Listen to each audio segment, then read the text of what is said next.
कौन ब्रह्मा का पिता है, कौन विष्णु की मां, शंकर का दादा कौन है, हमको दे बता।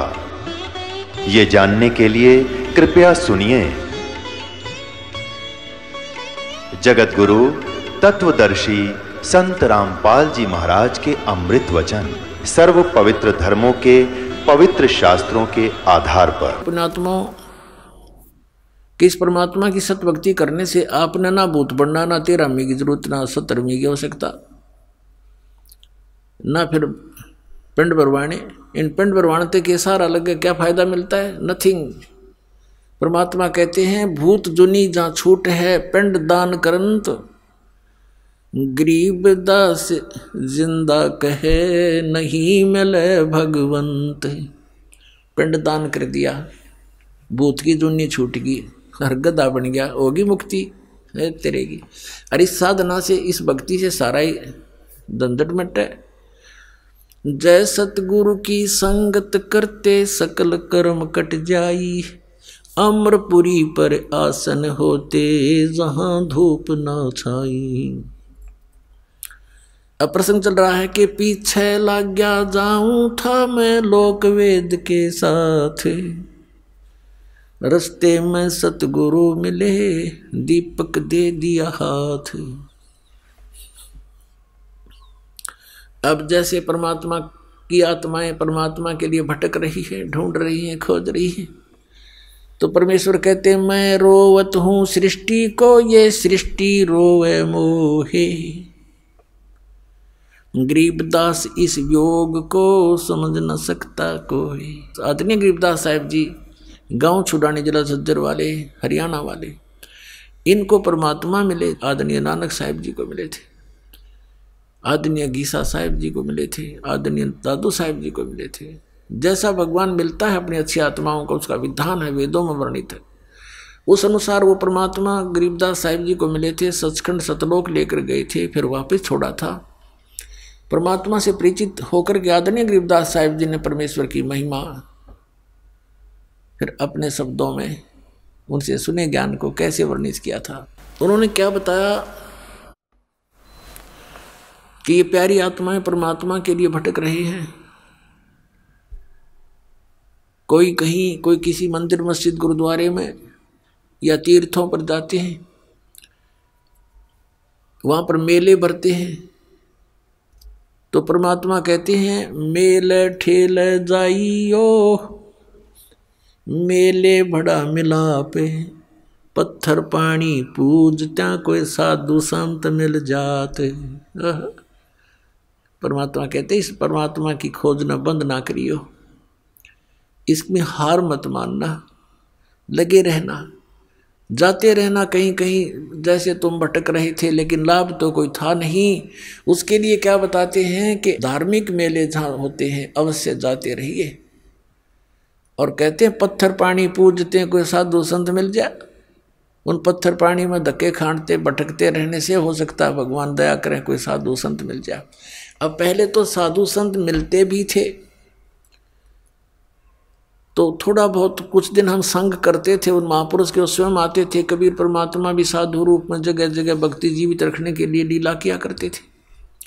फिर अपने से परिचित कराकर उन महापुरुषों को छोड़ देते थे, वो भी जगह जगह जा करके परमात्मा के गुणगान किया करते थे। जैसे आदरणीय गरीबदास साहिब जी को परमात्मा मिले, सचखंड ले गए, छोड़ा, उसके बाद उन्होंने जगह जगह जा करके भगवान का गुणगान किया।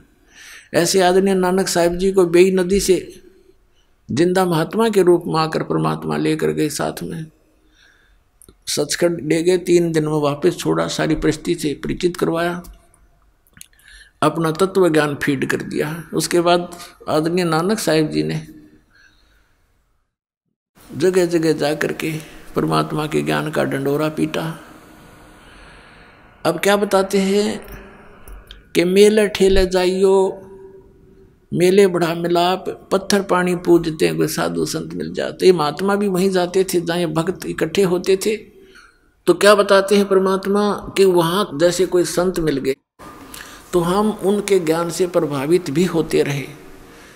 उन पत्थर पानी पूजते समय हमें कोई संत मिल जाते उनसे चर्चा भी करते, कुछ दिन उनका संग भी करते, तो उससे हमें कुछ लाभ भी होता। फिर हमें भ्रमित कर देता कोई अज्ञानी काल का दूत कि ये क्या जाने, जो ज्ञान तुम सुना रहे हो ब्रह्मा विष्णु महेश से ऊपर कोई शक्ति है, ये तो झूठा है, कोई प्रमाण नहीं। क्योंकि हम शिक्षित नहीं थे, इसलिए हम भ्रमित हो गए। तो वहाँ परमात्मा के संत मिलने से भी हम व्यर्थ रहे, अपना जीवन व्यर्थ कर गए, हम लाभ से वंचित रहे।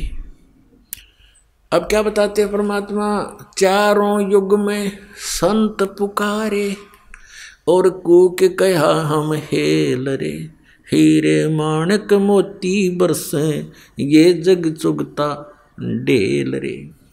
अब क्या बताते हैं परमात्मा के चारों युग में मेरे संत पुकारे, जिनको मैं मिला, अपने ज्ञान से परिचित कराया और वापस छोड़ दिया यहाँ पर। उन्होंने चारों युगों में मेरी महिमा का गुणगान किया, ऊंचे स्वर में आवाज लगा लगा कर जगह जगह पर जा करके, और कहते हमने भी कूक कहा हम हेल रे, हेल माने हिला दे कर, ऊंची आवाज दे करके। और क्या बताया कि ये शास्त्र विधि त्याग कर मनमानी पूजा रूपी तुम कंकर इकट्ठा कर रहे हो, और हम सत साधना रूपी हीरे मोती आपके सामने बखेर रहे हैं।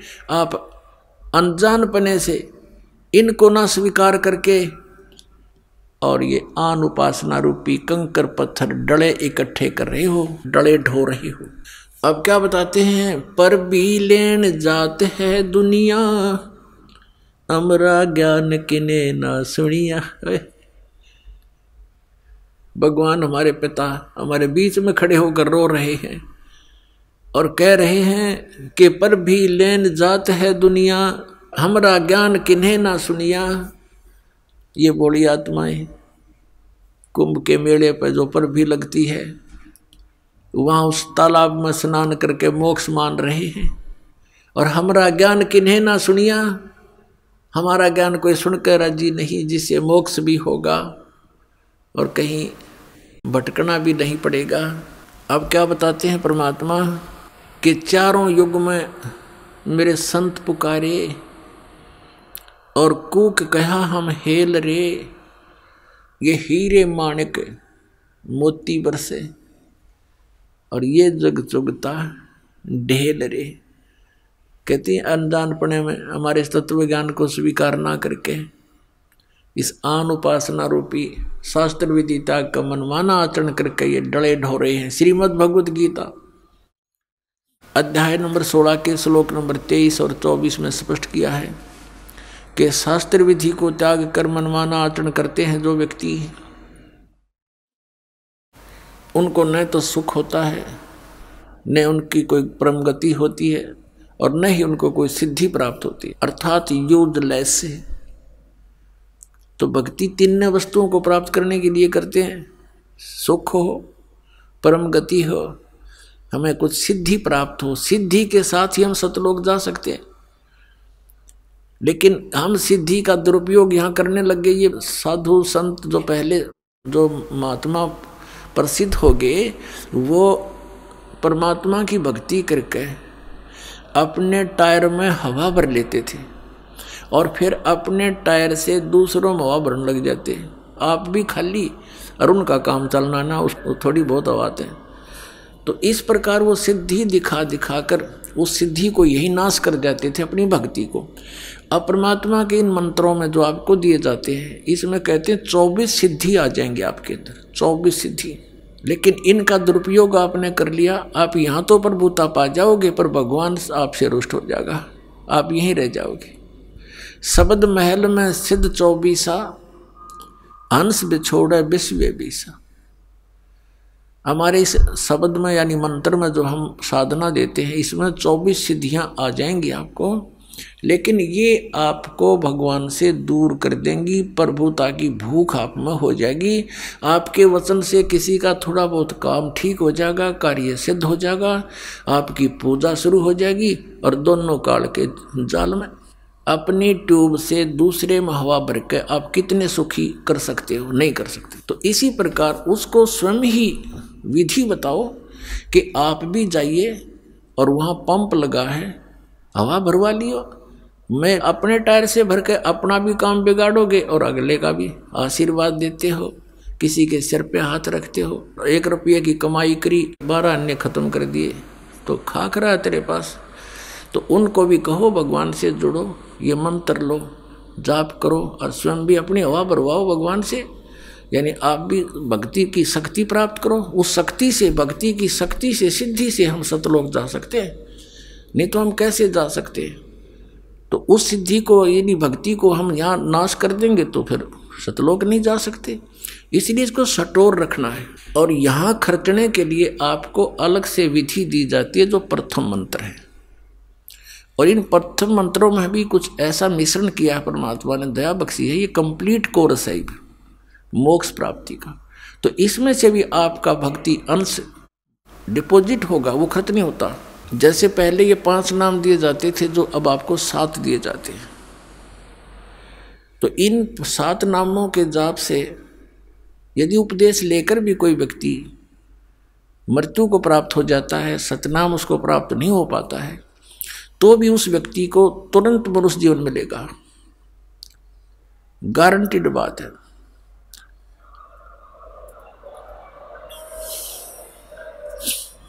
और फिर मनुष्य जीवन मिलेगा तो वो फिर कहाँ जन्म होगा? भगत के घर पे है, और 10 महीने में माँ की गोदी में यहीं आ लेगा, और फिर स्टार्ट से ही हो जाएगी भक्ति, प्रारंभ पार हो जाएगा। और पहले केवल 5 नाम दिए जाते थे, बीच के 5 नाम, ये निरंकार ओंकार ये नहीं, ये 3 नाम ये भी नहीं, अकाल मूर्त शब्द स्वरूपी राम सतपुरुष ये भी नहीं, यूजलेस है, ये बनावटी बातें सारी, कृत्रिम है ये सारे। वो 5 नाम जो आपको दिए जाते हैं, ये 5 नाम थे। फिर काल के दूतों ने कबीर पंथ में भी ये नाश कर दिए, इस भय से कि लोग ये कहेंगे तुम बात करते हो सतपुरुष की और नाम देते हो देवताओं के, मंत्र बताते देवताओं के। अब वहाँ काल ने उनकी बुद्धि स्लप कर दी, वो मंत्र त्याग और ही बकवाद के मंत्र शुरू कर दिए। अजर नाम, अमर नाम, पातल्य सब सिंधु नाम, यही तो हंस का काम, इस तरह के मंत्र शुरू कर दिए अपनी चतुरता दिखा करके। तो इस मंत्र के अंदर जो 7 मंत्रों में 2 मंत्र हैं, ये धनी के मंत्र हैं, सतपुरुष के। ये आपकी कमाई जबरदस्त बनती है इनसे भी, और ये कमाई आपको पुनर्जन्म दिला देती है। क्योंकि यहाँ नाम लेने के बाद लाभ से वंचित वही व्यक्ति रह सकता जिसको इस कबीर परमेश्वर पर विश्वास नहीं होगा। नाम भी ले लेता है क्योंकि वो दुखी है और किसी कष्ट में है, लेकिन यहाँ से जाने के बाद भ्रमित करने वाले आपको हजारों मिलेंगे, तो अवश्य आपके मन में कुछ ना कुछ हीन भावना आ जाती है, अविश्वास बन जाता है। और काल यही चाहता है कि इस प्राणी का विश्वास दृढ़ ना हो उस कबीर भगवान पे। अगर उसके ऊपर पूरा विश्वास जुड़ा रहा तो फिर परमात्मा आपसे दूर नहीं। परमात्मा कहते हैं कबीर साहब जी कि कह कबीर सुनो विषादो, मैं तो हूँ विश्वास में, मेरे पे विश्वास करोगे कबीर इज गॉड तो डोंट वरी, चिंता मत करो। और तुम ये सोचोगे कबीर तो दुल्हा था, दानक था, यही बात बिगड़ रही है आपकी। वो तो समृद्ध शक्ति थे, अनंत कोट ब्रह्मांड के रचनहार थे, चारों वेद गवाही देते हैं, आंखों देखा वो उस परमात्मा के प्यारे संत गवाही देते हैं कबीर इज गॉड। और पुण्यात्माओं, जिस कारण से पहले ये 2 मंत्र नहीं दिए जाते थे, क्योंकि इनसे मनुष्य जीवन भी अगर तुरंत मिल जाता तो आगे भक्ति मार्ग नहीं था और ना ही बताना था। तो इसलिए उनको बैटरी चार्ज कर दी गई, संस्कारवश फिर आगे मनुष्य जीवन उनसे समय पर ही मिलने थे, वो मिलते रहे। कभी पशु जोनी भूग गए, कभी फिर मनुष्य जीवन मिल गए। और कुछ एक पुण्यात्माओं ने जिनने अच्छी भक्ति कर ली उन 5 नामों की, तो मनुष्य जीवन अभी तक उनको प्राप्त होते हुए आ रहे। और वही प्राणी भटक रहे हैं इधर उधर।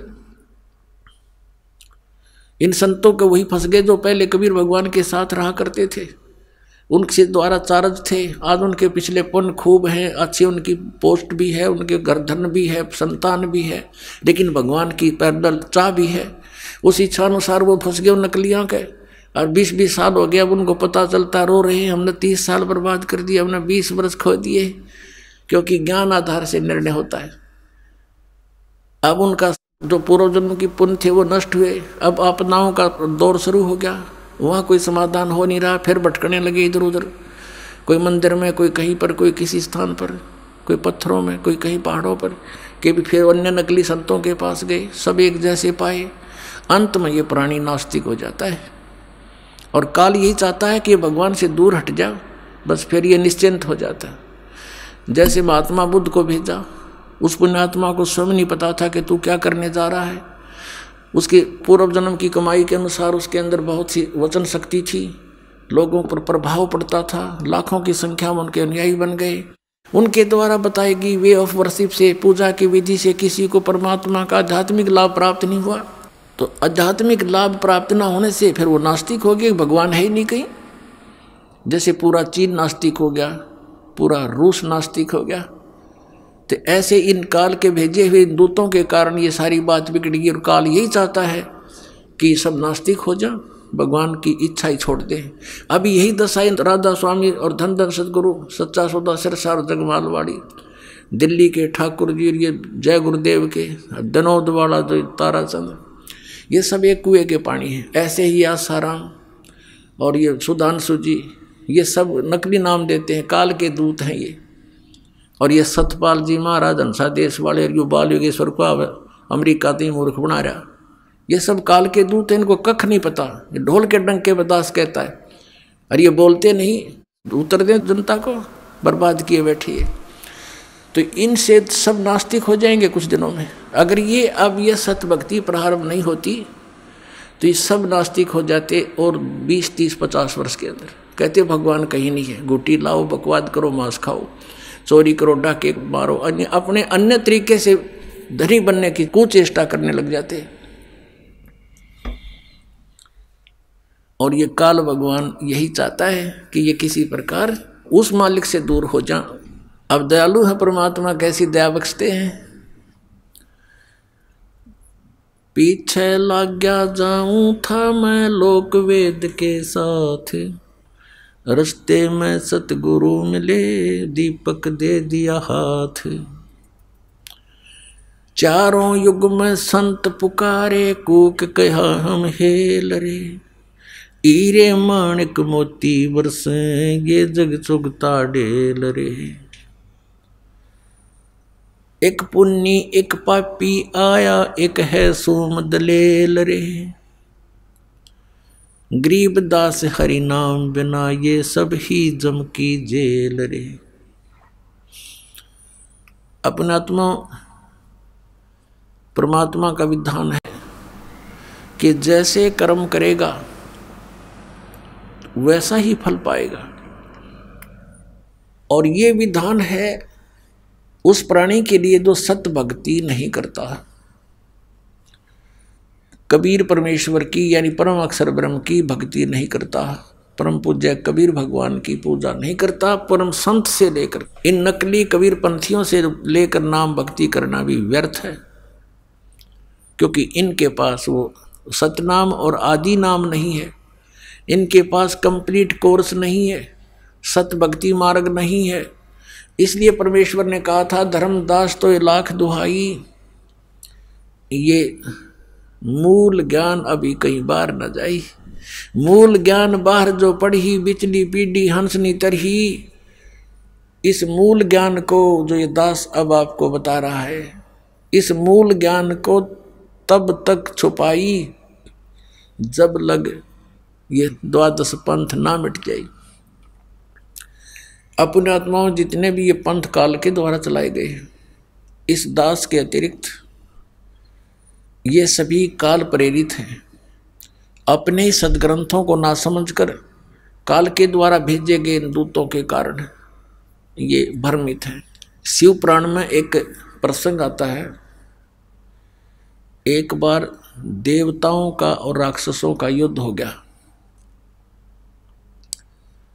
राक्षसों से देवता पराजित होकर के भाग गए, फिर समुद्र के किनारे छुपकर जाकर कहीं दूरी पर फिर भक्ति करने लगे। यानी विष्णु जी की उपासना की, तो वहां क्या हुआ कि काल विष्णु रूप में आकर प्रकट हो गया। ये ऐसी लीला करता है, भ्रमित रखता है, अपना वास्तविक रूप में किसी के सामने नहीं आता। विष्णु जी की पूजा करने लगे, विष्णु रूप धारण करके ये स्वयं आ गया और कहा कि बोलो तुम क्या चाहते हो। उन्होंने अपना दुख बताया कि हम राक्षसों से पराजित हो गए और हम बहुत कष्ट में रहते हैं, हमारा कुछ समाधान करो प्रभु। तो उस काल ने विष्णु रूप में कहा कि वो सत भक्ति करते हैं, वो वेदों अनुसार साधना करते हैं और तुम वेदों अनुसार साधना भी करते हो, लेकिन तुम्हारे अनुयायी गणे हैं, उनको तुम आशीर्वाद दे दे के अपनी बैटरी डिस्चार्ज साथ करते रहते हो और उनके राक्षसों के सीमित हैं, वो इतना वेस्ट नहीं कर पाते हैं। इसलिए सत भक्ति करने से शास्त्रों को अनुसार, जो वेदों अनुसार ब्रह्म क्षत्र की जो साधना है उनकी वही शास्त्र अनुकूल है। ओम नाम का जाप और हठ योग करना, ये ब्रह्म तक की साधना है, काल तक की साधना है, सरपुरुष की साधना, जन्म मृत्यु का विधान है इसके अंदर। बस इतना ही है, किया कर्म ही प्राप्त होगा, पूर्ण मोक्ष नहीं हो सकता इस मंत्र से। तो उस काल ने क्या कहा कि मैं तुम्हारी मदद करूंगा और मैं एक दूत भेजूंगा उन राक्षसों में, बड़ा विद्वान बना के, और उनकी वेदों अनुसार साधना को छुड़वा दूंगा और फिर तुम युद्ध करना, वो हार जाएंगे। तो ऐसा ही किया उसने, अपनी शक्ति से एक माया मोह नाम का एक व्यक्ति बना दिया, उसका नाम धर दिया माया मोह, और उसको शक्ति दे दी और थोड़ी सी बोलन की शैली बढ़िया दे दी। भक्ति युक्त प्राणी होते हैं जो भेजता है अपने कार्य सिद्धि के लिए। पूर्वजन्म की भक्ति होती है, वर्तमान में उनकी सिद्धि भक्ति होती नहीं, अन्य उससे प्रभावित अवश्य हो जाते हैं। उनकी बोलने की शैली ऐसी होती है जैसे महर्षि दयानंद था, युगकाल का भेजा दूत था, पिछले पुण्यकर्मी प्राणी था, आगे नकली संत मिले, स्वयं बनकर स्वयं महर्षि और दुनिया में बर्बाद करके चला गया। ऐसे ही ये था, यो माया मोह भेज दिया और वो पहुंचा उन राक्षसों के अंदर।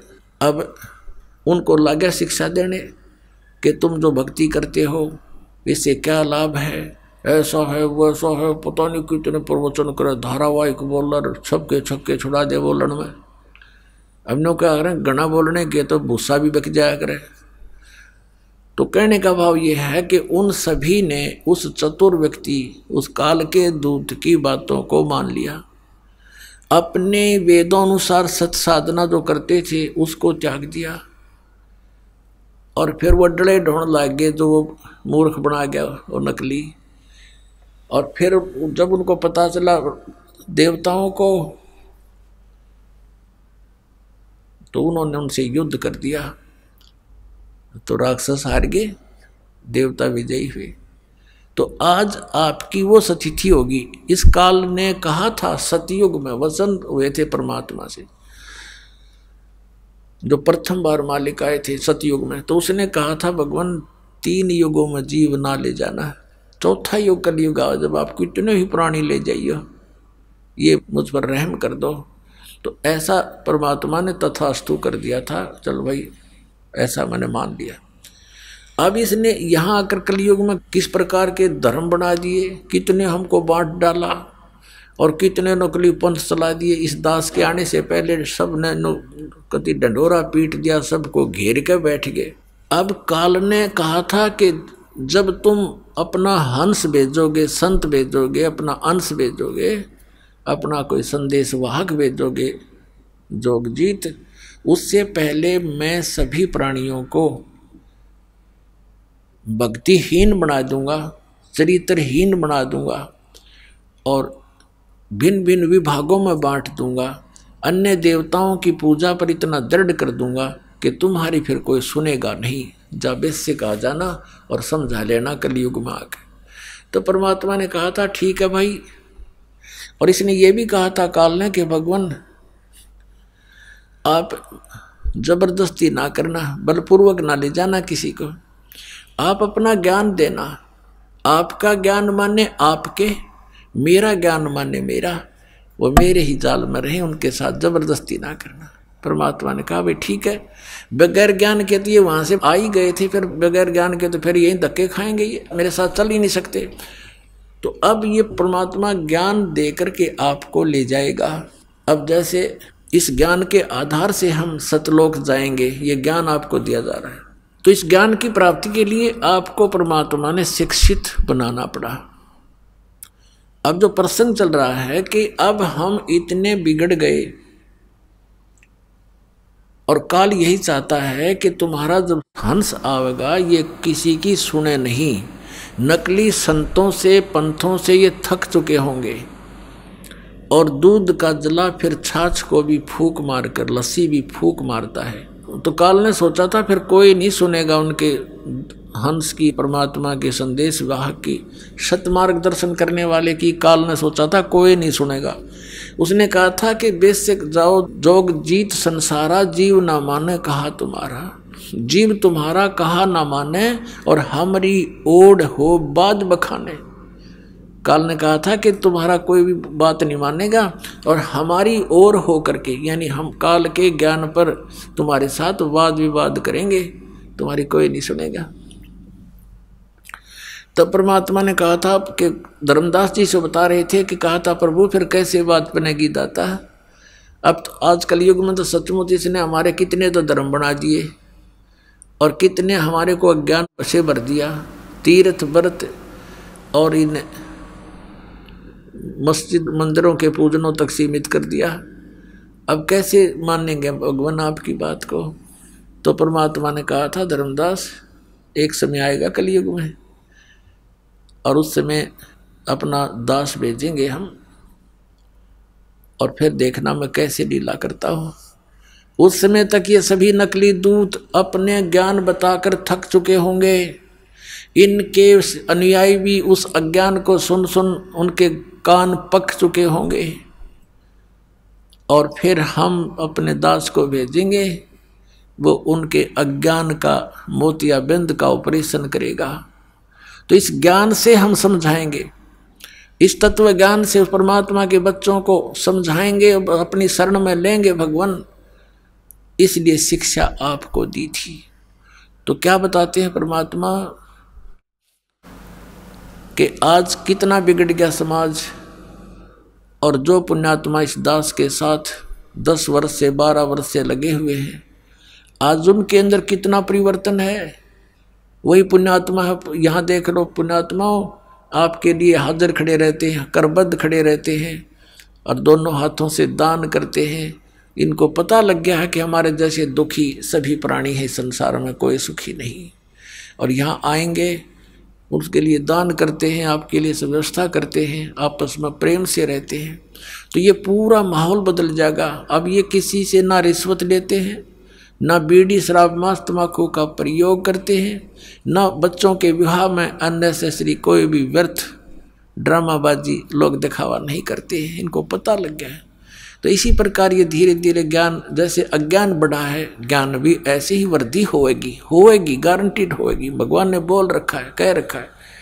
तो परमात्मा ने कहा था कि जब कलयुग बीतेगा 5500 पाचा, कि क्या कहा था परमात्मा ने कि कलयुग के अंदर एक ऐसा समय आएगा जब हम अपना दास भेजेंगे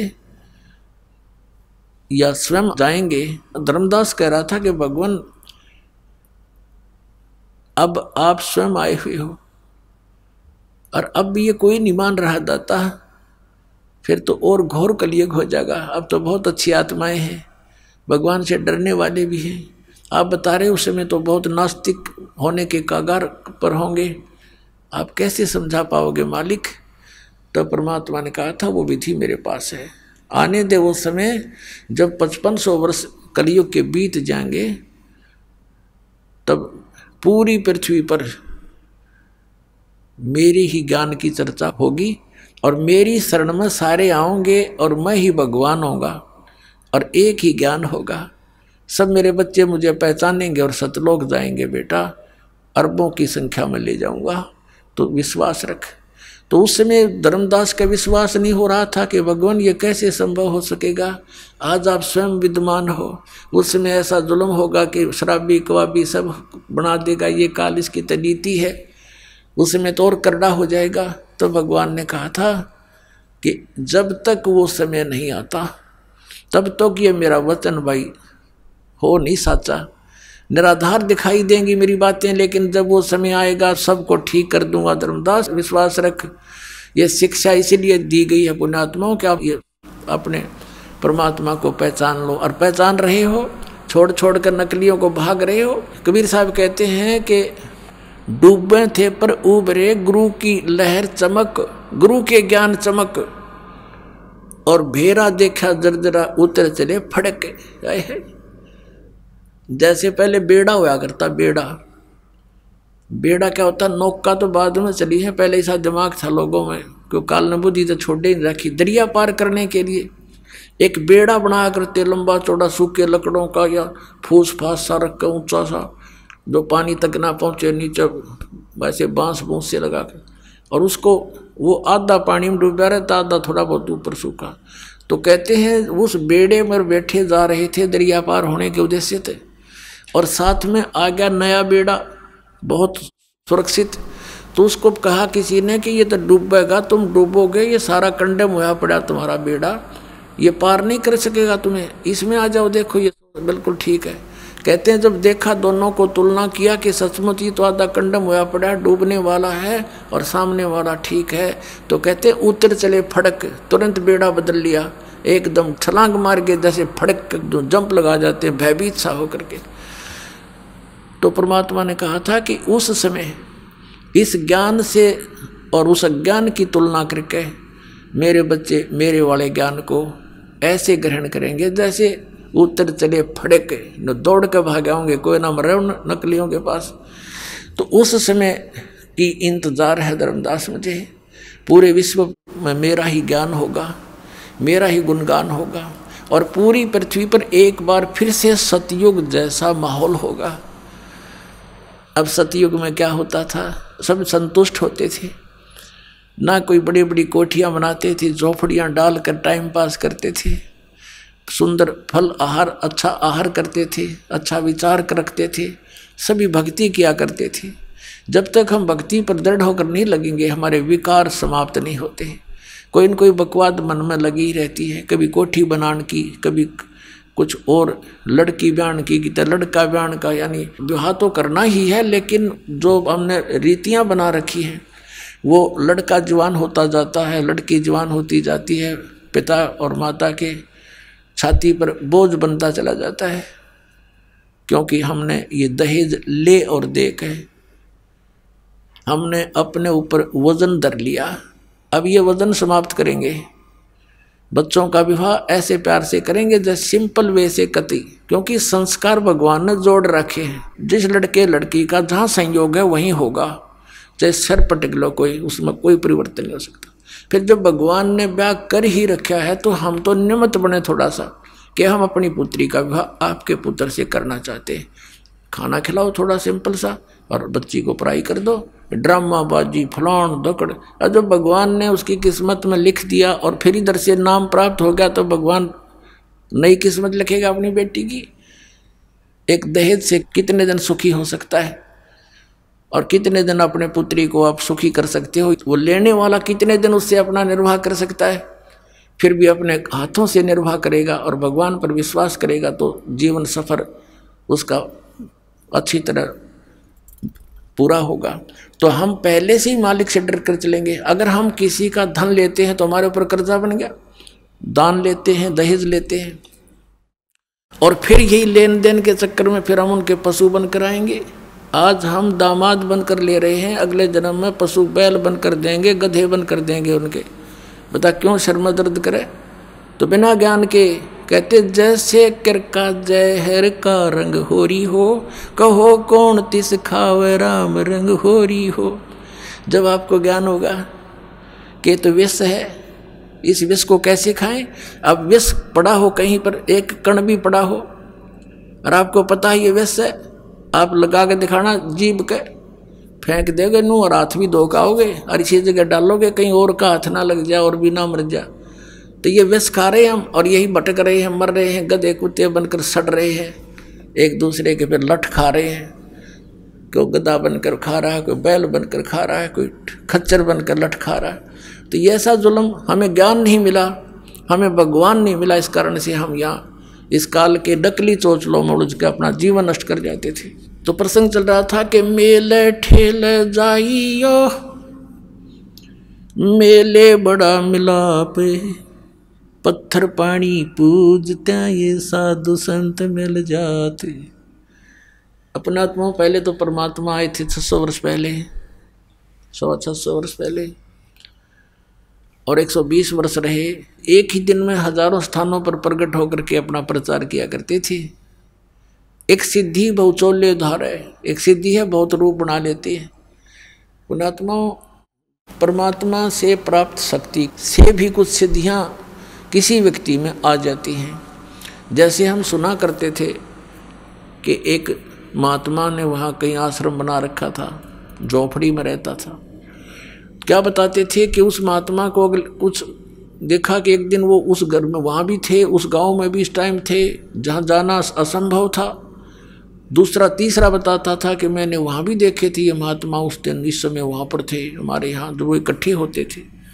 तो कहने का भाव ये है कि परमात्मा से प्राप्त हल्दी की गांठ से भी कोई पंसारी बन जाता है, और परमात्मा में दिया असंख्य सिद्धियाँ हैं ऐसी ऐसी।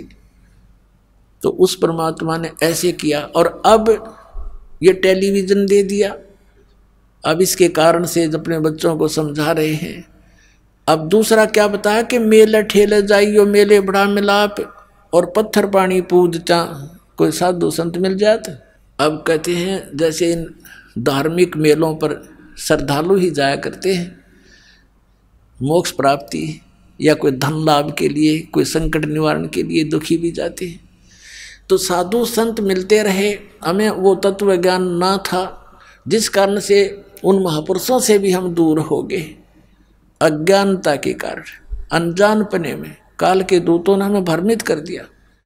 अब परमात्मा ने ऐसी कृपा बख्शी है कि आपको शिक्षा दी, अक्षर ज्ञान करा दिया, और अब एक ऐसी जड़ी बनवा दी इस दास के द्वारा, इस सारे आध्यात्मिक ज्ञान को सुलझा के एक कैप्सूल बना दिया, ज्ञान गंगा। एक कैप्सूल बना दिया, दास ने सत्संग किया तो भक्तों ने उसको संग्रह करके एक पुस्तक बना दी, ज्ञान गंगा। और उस पुस्तक को लेकर के ये भक्त वहां पर जाते हैं जहां धार्मिक मेले भरते हैं। जैसे एक बार हरिद्वार में मेला भरा, कुंभ का मेला, और वो 1 महीने चला।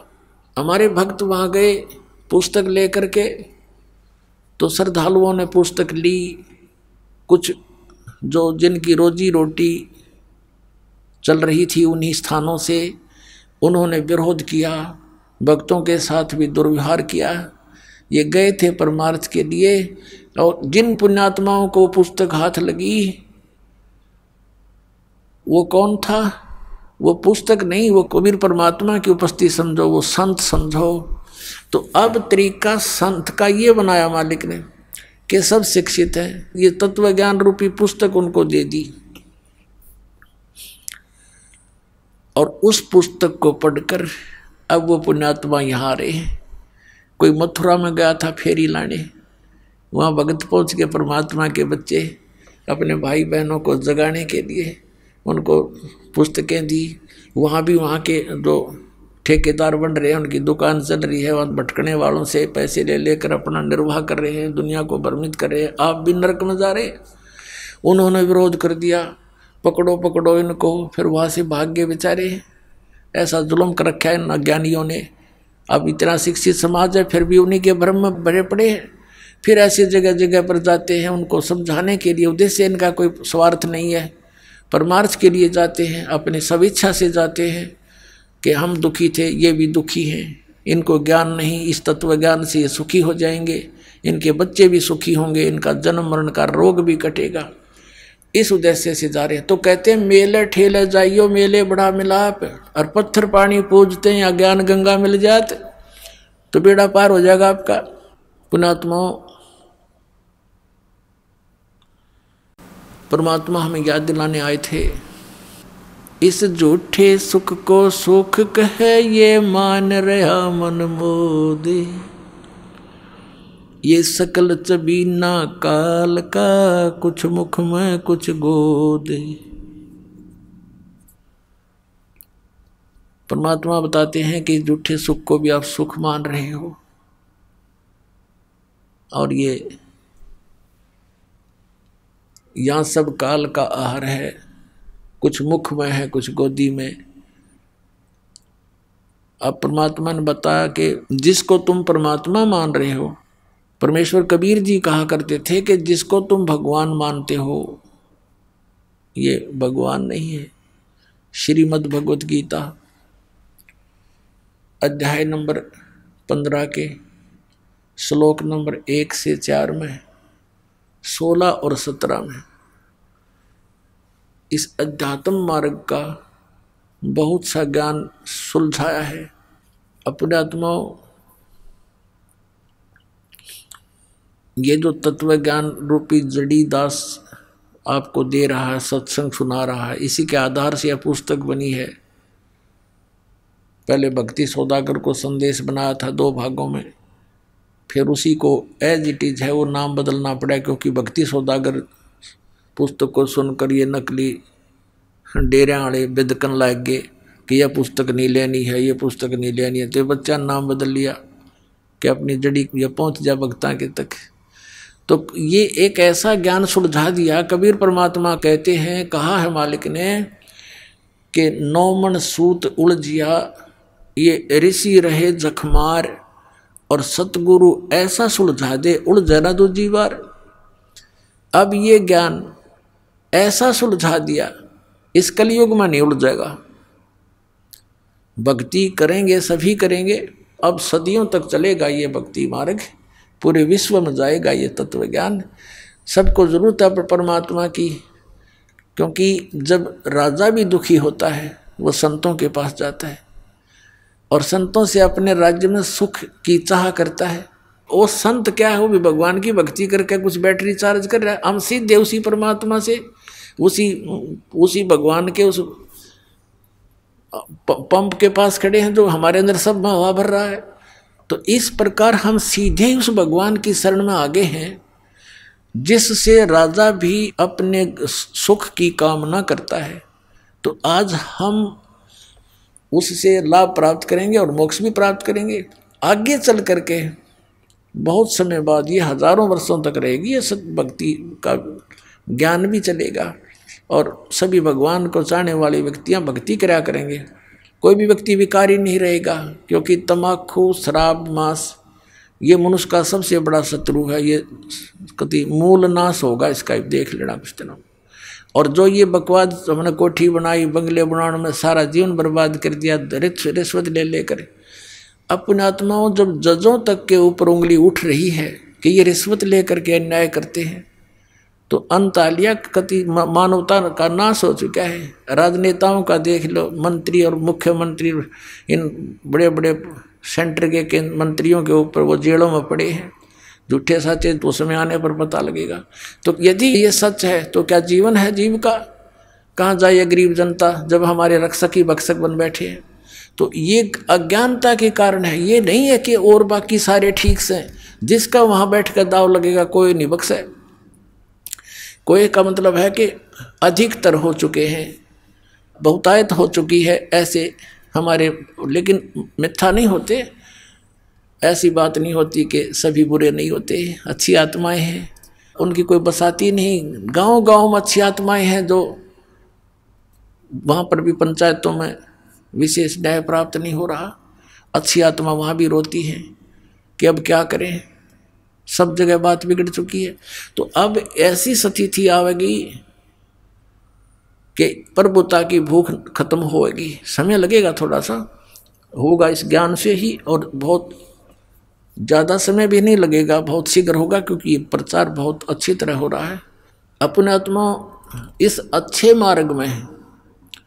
एक ये दास है जो सत्य बता रहा है।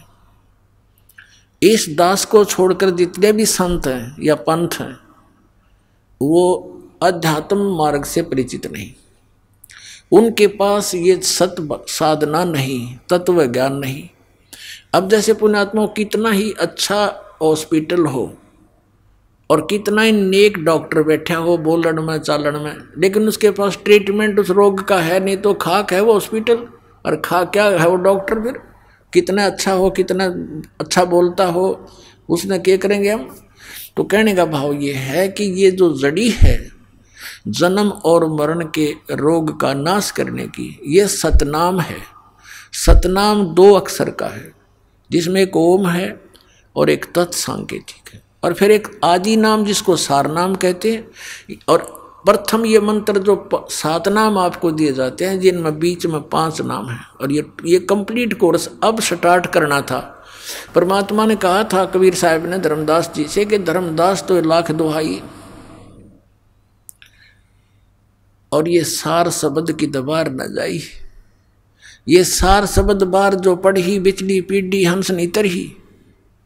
फिर क्या बताया दूसरे अध्याय में कि धर्मदास मोरी 1,00,000 दुहाई, ये मूल ज्ञान की दबार न जाई। मूल ज्ञान बार जो पढ़ी ये बिचली पीढ़ी हंस नीतर ही। इस मूल ज्ञान को तू तब तक छुपाई जब तक 12 पंथ ना मिट जाए। अब अभी तक इसको छुपा के रखना था, ये मंत्र भी नहीं सार्वजनिक करने थे। आदरणीय नानक साहिब जी को भगवान मिले बेई नदी पर एक जिंदा महात्मा के रूप में, सचखंड लेकर गए।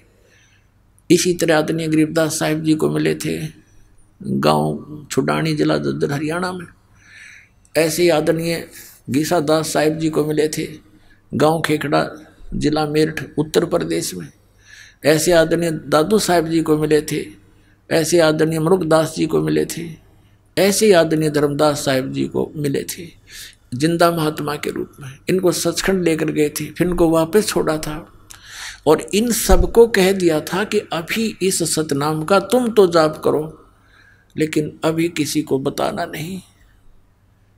आप जी को दिखाया था कि भाई बाल्य वाली जन्म साखी में, समुद्र की साखी में आदरणीय नानक साहिब जी स्वयं तो उस 2 अक्षर के मंत्र सतनाम का जाप कर रहे थे, लेकिन अपने शिष्य बाला और मर्दाना को कहा था तुम तो वाहे गुरु जपो।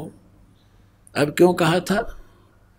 क्योंकि आदेश था परमात्मा का कि ये पुण्यात्मा हैं। जैसे उन महापुरुषों ने 5 नाम स्टार्ट किए थे नानक साहिब जी ने, फिर आगे चलकर प्रत्येक धर्म के लोग जो अपने सोच से उनको छोड़ देते हैं, क्योंकि ये 500 नाम इन हमारे कमलों के अंदर प्रधान विराजमान है। जैसे मूल कमल में गणेश जी, और जैसे स्वाद चक्र में सावित्री वर्मा जी, नाभिक कमल में विष्णु और लक्ष्मी जी, हृदय कमल में शिव और पार्वती जी, कंठ कमल में दुर्गा जी।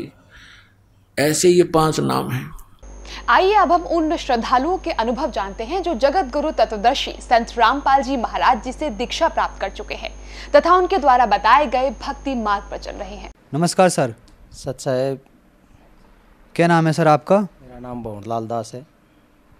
क्या काम करते हैं सर? मैं विद्युत विभाग के अंदर मीटर रिपेयर एंड टेस्टर हूँ सर। सर, संत रामपाल जी महाराज से नाम उपदेश लेने से पहले आप क्या भक्ति साधना करते थे?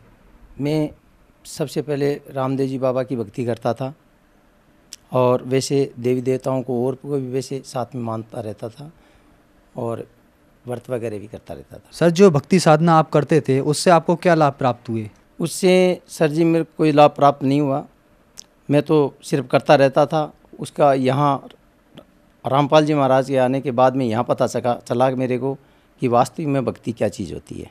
उससे पहले मेरे को कोई पता नहीं चला, और दुख ही आते रहते थे सर जी। दुख तो ये आता रहता था कि जैसे मेरी पत्नी है वो बीमार रहती थी, और वो भी इस तरह से कि हमेशा दवाई लेते रहते थे और फिर भी वो ठीक नहीं होती थी। इसलिए दुख का तो कोई बहुत ज़्यादा ही आते रहते थे, कोई पता नहीं। बीमारी थायराइड थी एक तो, और थायराइड के अंदर भी वो सुन टाइप रहने लग जाती थी और उसके सोयल आ जाती थी। और काफ़ी इलाज कराया बीकानेर से भी, और रतनगढ़ में तो काफ़ी डॉक्टरों से इलाज कराया। फिर बीकानेर भी उन्होंने कहा बीकानेर दिखा लो, तो बीकानेर भी गए, वहाँ भी पीबीएम में वहाँ भी कोई इलाज नहीं हुआ। और वही उसी तरह से दवाई लेते रहते थे। कभी कम हो जाता था, कभी ज़्यादा हो जाता, इस तरह से चलती रहती थी। सर आप संत रामपाल जी महाराज की शरण में कैसे आए? संत रामपाल जी महाराज की शरण में इस तरह से आया कि मैं एक बार सरदार सिर गया हुआ था। वहाँ कोई, अभी तो भक्त बोलते हैं, लेकिन कोई किताब बेच रहा था 10-10 रुपये में। तो मुझे किताब अच्छी लगी, मोटी दिख के, और उसका पन्ना सही था। मैंने देखा किताब तो अच्छी है, 10 रुपये में क्या आता है, तो मैंने वो किताब खरीद ली। फिर उन्होंने पढ़ना स्टार्ट किया, थोड़ा सा पढ़ा, फिर ब्रह्मा विष्णु महेश का नाम आया। तो मैंने सोचा कि सभी ऐसे ही करते हैं, जैसे कोई भी संत है वगैरह है वो ऐसे ही करते रहते हैं कि भाई ब्रह्मा जी बड़े हैं तो ब्रह्मा जी के जैसे कोई दिखाते हैं तो ब्रह्मा जी बड़ा बता देते हैं, विष्णु जी को नहीं तो विष्णु जी को बड़ा बताते हैं। सीरियल के अंदर भी ऐसे देखते रहते थे, लेकिन ये कोई नहीं बताता कि वास्तव में भगवान कौन है और परमात्मा किसको कहते हैं, ये कोई नहीं बताता था। फिर एक बार हमारे भगत जी हैं पास में ही, वो हमारे घर पे आए और वो आके कहा कि भगत जी मैंने तो गुरु धारण कर लिया है।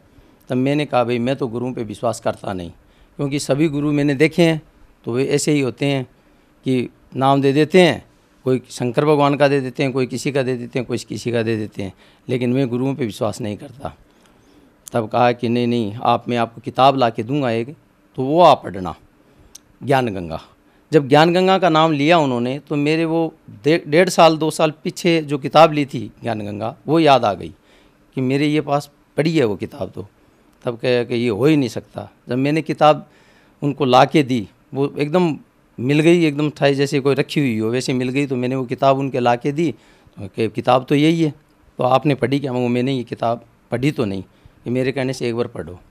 तो मैंने वो किताब पढ़ी।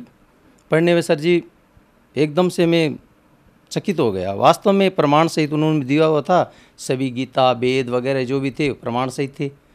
मैंने उनको फ़ोन लगाया कि अब कब जाओगे आप? कि अब तो 1 महीने बाद जाऊंगा, क्योंकि 1 महीने बाद में हाजिरी लगेगी। फिर मैं उनको लेके वो गए, उस टाइम मैं उनके साथ गया बरवाला। जाके मैंने नाम दीक्षा ली। नाम दीक्षा लेने के बाद में वहाँ पे गुरुजी से मैंने आशीर्वाद दिया रामपाल जी महाराज से। तो मेरा शरीर ऐसे हो गया जैसे एकदम हल्का फुल्का। पहले ऐसे लगता था जैसे कोई एकदम से वजन हो शरीर के ऊपर, वो नहीं रहा, एकदम से हल्का फुल्का हो गया मेरा और मेरी पत्नी दोनों का ही इस तरह से हो गया। मैंने वास्तव में अपने सही जगह आए हैं और वास्तव में भक्ति यही है। इसलिए इस तरह से मैं रामपाल जी महाराज की शरण में आया। सर संत रामपाल जी महाराज की शरण में आने के बाद आपको क्या लाभ प्राप्त हुए? संत रामपाल जी महाराज की शरण में आने के बाद सबसे पहले मैंने ये लाभ प्राप्त हुआ कि मेरी पत्नी है जो बीमार रहती थी काफ़ी, उनके थायराइड थी और थायराइड भी स्टेप ज़्यादा था उनका, जो दवाई काफ़ी लेनी पड़ती थी, 150 mg की वो दवाई लेनी पड़ती थी। तो उन्होंने मतलब वहाँ जाने के बाद में डॉक्टर ने दिखाया तो उन्होंने कहा भैया कि ये तो दवाई ज़िंदगी भर लेनी पड़ेगी आपको। मैंने कहा ठीक है भाई लेनी पड़ेगी, तो अब इलाज भी क्या है। पर रामपाल जी महाराज की शरण में जाने के बाद में फिर दिखाया तो उनको वो जितनी थी वो तो 50 mg के लगभग आ गई। धीरे धीरे वो कम होती चली गई। आज भी वो टेबलेट लेती है लेकिन एकदम कम है, वो 25 mg की इस तरह से लेती है। इसलिए वो कोई ज़्यादा दिक्कत नहीं है, ना सोहलाती उनके। और वो संत रामपाल जी महाराज की दया से अब ठीक है मतलब। और एक उनके क्या है कि परिवार के अंदर ऐसा ही रोग है कि जैसे पहले तो वो सुन टाइप हो जाते हैं, उसके बाद में यादाश्त धीरे धीरे भूल जाते हैं, और यादाश्त भूलने के बाद वो क्या है कि धीरे धीरे वो चलना फिरना भी बंद हो जाता है और पलंग के ऊपर आ जाते हैं। वो पलंग के ऊपर आने के बाद में वो क्या है कि इसमें ये स्थिति हो जाती है कि वो किसी को पहचानते भी नहीं और लास्ट के अंदर वो ख़त्म हो जाते हैं। वो स्थिति मेरी पत्नी को होने लग गई थी, मतलब धीरे धीरे वो होने लग गई थी पहले। तो वो अब लगभग एकदम सही है करीबन, मतलब वो यादाश्त भी है, कोई दिक्कत नहीं है, काम भी करती है। पहले वो काम वगैरह भी वो भूल जाती थी, यहाँ कोई चीज़ रख दी वो सब भूल जाती थी, अब नहीं भूलती, वो सही है। और बताना चाहूँगा मैं एक बार सरदार शहर से आ रहा था और आने घी लेके आया था और रात को सो गया, और जहाँ मैंने पूजा की करता था रामदेव जी बाबा की, वहाँ मैंने रख दिया। रखने के बाद में सुबह 4 बजे मैंने सो के और वापस 4 बजे उठता हूँ मैं, उठने के बाद वापस हुआ तो मेरे को एक ऐसा मतलब ऊपर चढ़ता है जैसे कोई बच्चा ऊपर चढ़ता है वैसे चढ़ा, और मेरे को एकदम दबा लिया, मतलब वज़न एकदम से डाल दिया हो। उससे मैं क्या है कि एकदम से घबरा गया मैं, कारण क्या हुआ, ऐसे ही हो गया होगा अपन। फिर वही दूसरे दिन भी वही हालत रही। इस तरह से मैं परेशान हो गया, हमको ये करें क्या। तो मैंने काफ़ी 20-25 हज़ार रुपये 30 हज़ार रुपये लगा दिए सर जी, लेकिन वो सही नहीं हुआ। रामपाल जी महाराज की शरण में जाने के बाद में जिस दिन मैंने नाम लिया उस दिन से एकदम ख़त्म हो गया वो, और आज तक कोई दिक्कत नहीं हुई। मैंने एक दिन ऐसे भी सोच लिया कि हो सकता है ऐसे ही हो गया हो, तो वही स्थिति, नाम खंडित हो गया था मेरा, तो वापस हुई। तो वापस होने के बाद में मैं जैसे ही नाम सुमरण किया, जैसे किसी रजाई को भगा देते हैं इस तरह से वो एकदम हट गया। ये जो भूत प्रेत की समस्या थी वो पहले मेरे साथ थी, उसके बाद में मेरे बच्ची के साथ होने लग गई थी। जो मेरी बच्ची भी साथ आई है, आप उन्हीं से पूछिए। क्या नाम है बहन जी आपका? मेरा नाम मनीषा है। जैसा कि आपके पापा ने बताया आपको भूत प्रेत की समस्या थी, आप उसके बारे में क्या कहना चाहेंगी? सर जी, वो क्या हुआ कि मेरे पापा जैसे ना संत रामपाल जी महाराज का नाम लिया ना, तो इनको तो दबाना उन्होंने भूत प्रेत ने बंद कर दिया, लेकिन उसी दिन से मेरे को ना दबाना भूत प्रेत ने स्टार्ट कर दिया था। तो मैं इतनी तंग आ गई थी, तो 1 महीने तक मैं बहुत मतलब मेरे को नींद भी नहीं आती थी। मैं पूरी रात मतलब सोती, जैसे ही सोती मेरे को दबा लेते थे। तो मेरे पापा ने, मेरी मम्मी है ना, स्टार्टिंग में तो मेरी मम्मी ने मेरे को ज्योतराम जी इनसे दिखवाया मेरे को, है ना। किसी ने बोला कि पीछे प्रेत है, पीछे ये है, इसका खून चूसते हैं, लेकिन बाद में धीरे धीरे मतलब ये बढ़ता ही गया मेरे साथ। फिर बाद में पापा ने है ना संत रामपाल जी महाराज से नाम दीक्षा ली, तो इनका दबना बंद हो गया। लेकिन जैसे ही मैंने नाम दीक्षा ली ना, तो उसी दिन से भगत जी मेरा दबना ये सब बंद हो गया। मैं मतलब ऐसे हो गई, मेरे को अपना शरीर पूरा ऐसे हल्का फुल्का लगने लगा। और उस दिन के बाद अगर मैं उनकी बात भी करूँ ना, तो मेरे कोई फ़र्क नहीं पड़ता, और मेरे को उसके बाद में कोई भूत प्रेत की कोई शिकायत नहीं है, और सब अच्छा है मेरे साथ। और एक चमत्कार मेरे साथ सर जी ये भी हुआ कि मैं ITI में मैं जब स्टडी करती थी, तो मेरे सर ने बोला था कि तू फेल हो जाएगी, मेरी क्लास में रहेगी तब भी पास होगी। लेकिन मैंने क्लास भी चेंज की, और संत रामपाल जी महाराज का मैंने नाम दीक्षा ले रखी, तो मेरे को पूरा विश्वास था इन पे। तो मैंने जैसे ही मतलब पेपर दिया, तो मैंने 19 क्वेश्चन किए थे ओनली।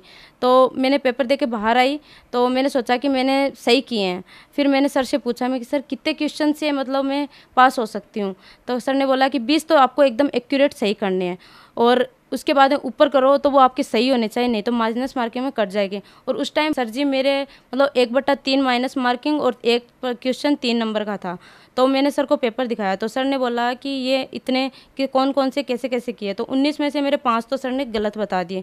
अब मेरे को ये हुआ कि मैं क्या करूं, क्योंकि मैं ये तो गलत बता रहे हैं, और मैंने क्वेश्चन 19 किया और 20 में मैं पास हो रही हूँ।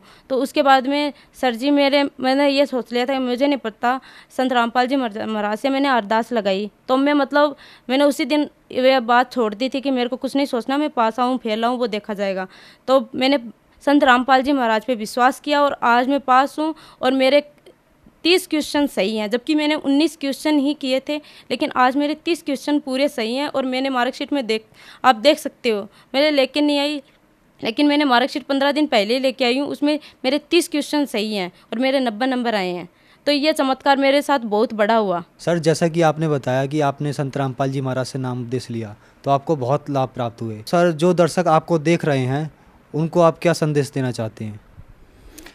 मैं तो यही कहूँगा, जो दर्शक देख रहे हैं, जो भगत आत्माएं देख रही है, उनको ये कहूँगा कि ये जो भक्ति है वो शास्त्र अनुसार है, और यही भक्ति सही है, और बाकी चाहे कितना ही भक्ति कर लो कुछ नहीं होना है।